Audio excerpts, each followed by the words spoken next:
Alright, welcome to the video. In this one, we're going to be discussing the 3-2-3 formation from an offensive standpoint. Okay, now I'll use this formation usually when we're probably newer to 9v9 and maybe the players aren't quite ready yet, because this will give us a little bit more solidarity in terms of defensive shape and understanding. Because playing that 2-3-3 can be more difficult when you need a very smart number 6. Right, that can drop in, for example, to receive the ball.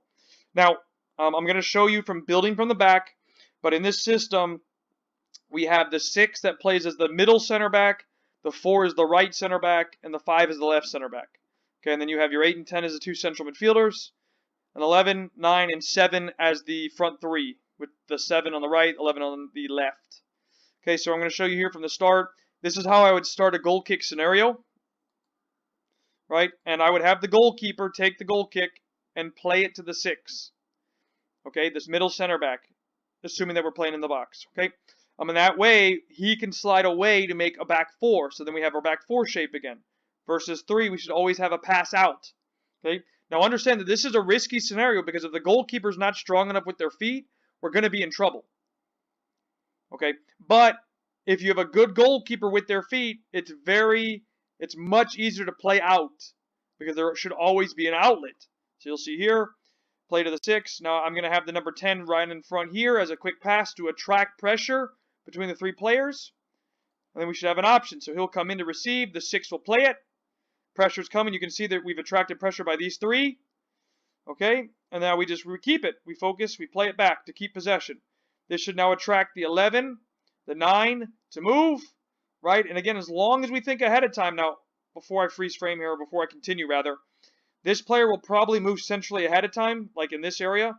If that's the case, if you have a good enough number 6, they can clip passes out, like this. They can hit a diagonal ball out here over the player. And that way, you're skipping this pass now. If you don't have a number 6 that's strong enough like that, they should have time to then carry and then play in, play out, for an example. Or you could hit the diagonal this way through. There's many options, but I'm just showing you one scenario. Okay, so then the keeper gets it. We play out the other way, which means now this 10 has to make a decision to come pressure or stay.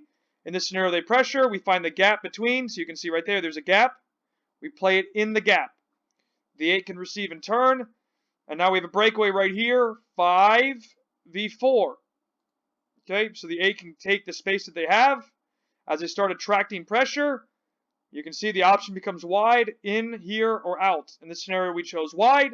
We get the whole team up, which is very, very important. We get the ball wide, and we get 3 runners minimum into the box. So you can see here, they'll step up. The 8 will step inside here. The ball comes into the box. We win the header or the play, and we get it to the goalkeeper. Now I'll show you the defensive transition. Right, the 10 will drop in. Their team expands, and we drop in to hold our position centrally. And that's how we'd want to play using this system, for example, in a 3-2-3. Now, as I mentioned before, let me take you back a couple frames. Let me use it here. Yep. Okay, so here, again, when you have a scenario like this, when you attract the first ball in and out, or back out, you have time to make a decision because now it's about finding where you have numerical superiority. If there's no pressure on these 2 players, especially, they don't need to necessarily play fast. Right, they can take their time and analyze the situation and find the ball because it might even be a direct ball. Now, I don't mean kick ball, but a direct ball into the 9. So if the space is open, they could, for example, carry into this area and pass in here. And then you have an 8 or a 10 run underneath to go get it. But that way, there's scenarios that you can try and play through. But a lot of it's going to stem from having a goalkeeper that's good with their feet. Okay, and you need a keeper that can do this.